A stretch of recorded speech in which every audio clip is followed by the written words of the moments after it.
Live from home, it's a Bulldog TV News special report.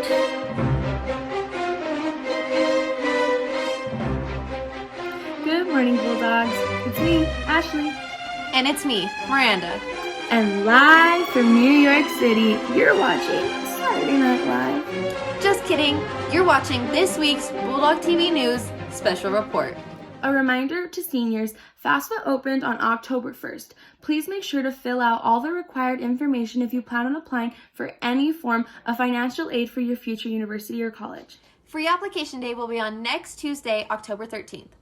Please have applications ready to any and all Colorado schools you plan on applying for. If you apply to colleges on the 13th, all application fees will be waived. Football is back, Bulldogs. Stay tuned to see how our boys do this Friday against Canyon City. If you're unable to come support, tune into Bulldog TV on Twitter for updates. Bulldogs, please make sure you are checking into your Infinite Campus on your asynchronous days, so that way you don't have any unexcused absences. Keep up with your work and don't be afraid to ask your teachers for help. We hope to see you all back here soon. Now let's check in with weather. Here's Greg.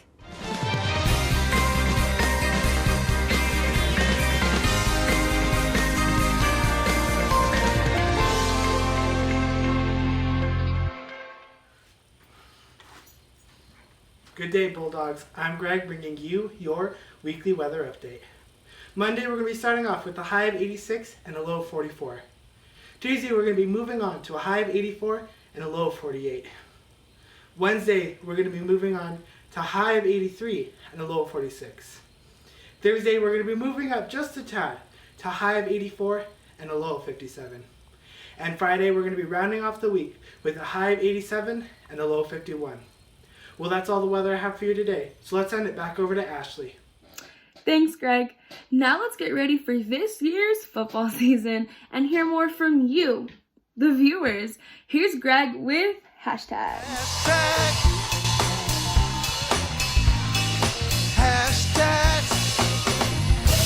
Very nice. Hey, you guys are on Twitter, right? Bulldogs, my name is Gabe Behill and welcome back to Hashtags. Last week we asked you to respond to hashtag football is back by tweeting to us why you were excited about football season making an unexpected return in fall 2020. Here were some of our favorite responses from our football boys. Our first response comes from @_Xavier S6 and he said, excited to get back on the field. It's going to be a fun one this year and don't worry if you can't get tickets, you can watch the game right at home. Yes, Xavier, we are all excited for you and the team to get back on the field, and we look forward to watching the games, even though we may not be able to attend the games in person. Our next tweet comes from @JoshThatcher4, who said, never have I had so many mixed feelings about football. I'm excited football is back, but this season is going to be bittersweet. I can't wait to go on one last ride with my brothers on the gridiron. This will certainly be a ride to remember, Josh. We all have mixed feelings about the return, but we are excited for America's favorite sport to be back. We are looking forward to watching the football fly across the field, especially leading up to Bell Week in a couple of weeks. Make sure to be on the lookout for a special Bell game related poll that will be on Twitter today at 12 o'clock noon. Be sure to follow @BULLDOGTV_ @Bulldog TV so you don't miss that. That poll will close Wednesday at 12 o'clock noon, so be sure to go ahead and vote for that. That's all I have for hashtag this week, Bulldogs. Remember, be safe out there. Let's send it back to Miranda. Thanks, Gabe. Now let's check in with our Bulldog TV News sports anchor. Here's Lorelai Haley. Welcome back to another week of Bulldog Sports. Lorelai Haley here with your top sports news of the week. The 120th meeting between Pueblo Central and Pueblo Centennial High School football is slated for Friday, October 16th. So get prepared for a full week of Bulldog spirit next week and show your Bulldog pride for our fellow football players. Centennial High School and Pueblo Central High School golf teams will be kicking off a new tradition to help raise proceeds for both schools' football programs and foundations. The blue and red won't only be competing on the gridiron that day. The two rivals will dust off their golf clubs to start the day instead in the inaugural Bell Game Golf Tournament starting at 9 a.m. at Pueblo Country Club. The tournament will pit 36 players from the Central side against 36 from the Centennial side. Coach Wilkerson has worked with Central coach Chris Cotterman to start something that they both hope turns into another annual tradition that goes alongside the big game. If you're interested or have any parents that own businesses, whole sponsorships are available for just $100. For more information, please email centennial.foundation@pueblocityschools.us. Now to move on to some national sports news. The NFL has been hit with its first COVID outbreak of the 2020-2021 season. The Tennessee Titans closed their faculty after 8 team members, 3 players, and 5 personnel tested positive for the coronavirus.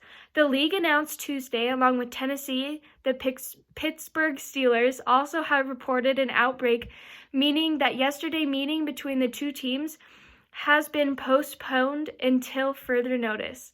I hope everyone is still doing well, staying safe, and staying healthy. Get ready for Bell Week, Bulldogs, and get excited. I miss everyone and wish to see everyone again soon. That's all I have for sports this week, so let's send it back on over to Ashley. Thanks, Lorelai. Now let's check in with Holly and Heather. Here's another edition of Time Capsule.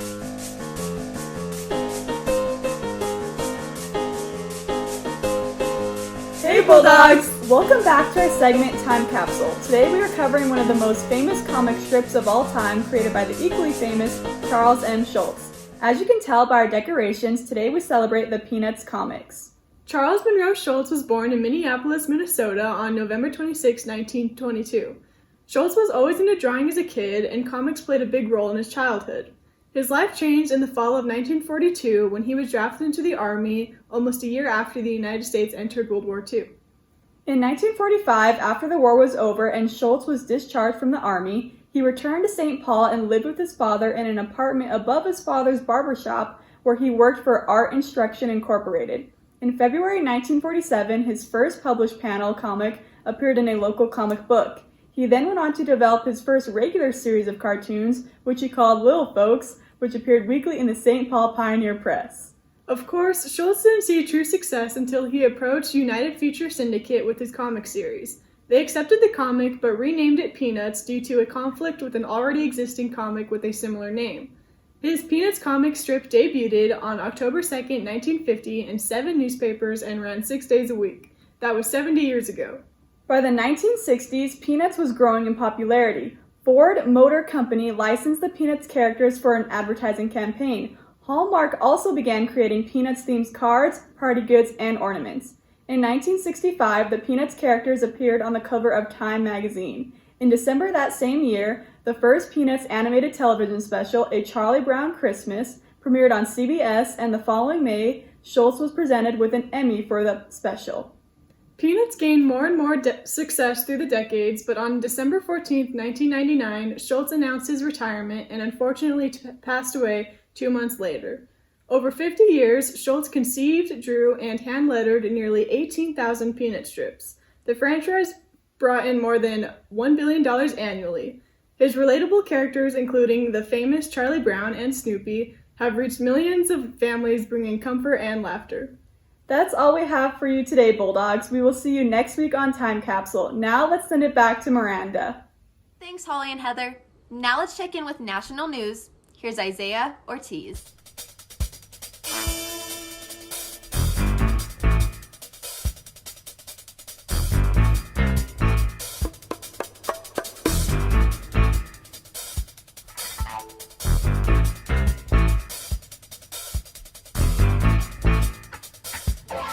Bulldogs, I'm Isaiah Ortiz, and this is Bulldog TV National News.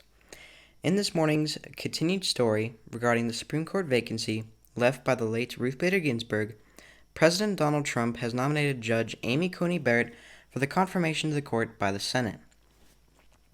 During last week's presidential debate, the president said she will fill in the position while Joe Biden believes that the American people should have the opportunity to decide whether or not the seat should be filled before the election. The dilemma presented to both sides of the ballot is the Constitution stating that once a Supreme Court seat becomes open, it should be filled and doesn't necessarily allow for a vacancy on the court for an extended period of time. One of the most discussed topics of last week's debate in the media was the lack of control. Both opponents talked over each other as well as over the moderator. In other news, President Trump had announced that he and the First Lady have both tested positive for COVID-19 in a tweet early Friday morning. As a result, the president has been moved to Walter Reed Medical Center in what the White House is saying is a move made out of an abundance of caution. In a video tweet to the nation Friday afternoon, Trump thanked everyone for their well wishes and said, quote, "I think I'm doing very well. We will continue to update you on this developing story. That's all I have for national news this week. I'm Isaiah Ortiz, Bulldog TV. Ashley?" Thanks, Isaiah. Now let's finish up this week's special report with Dom and Millie. Here's Hollywood Gossip.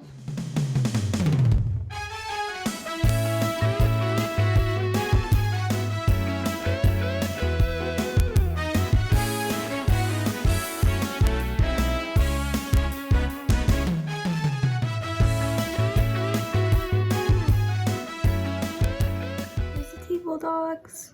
First, we start with some news from Usher. The Oh My God singer and the girlfriend Jen G have welcomed a baby girl named Savannah Rayman. Congrats to the user, Usher, and his wife. Super Bowl MVP and his newly fiancée, Brittany Matthews, recently shared on their Instagram this week that they are going to be expecting a new baby. Congratulations to them both. Baby Stormy isn't so little anymore. This week, she attended her first day of school, and you know her mom hooked her up.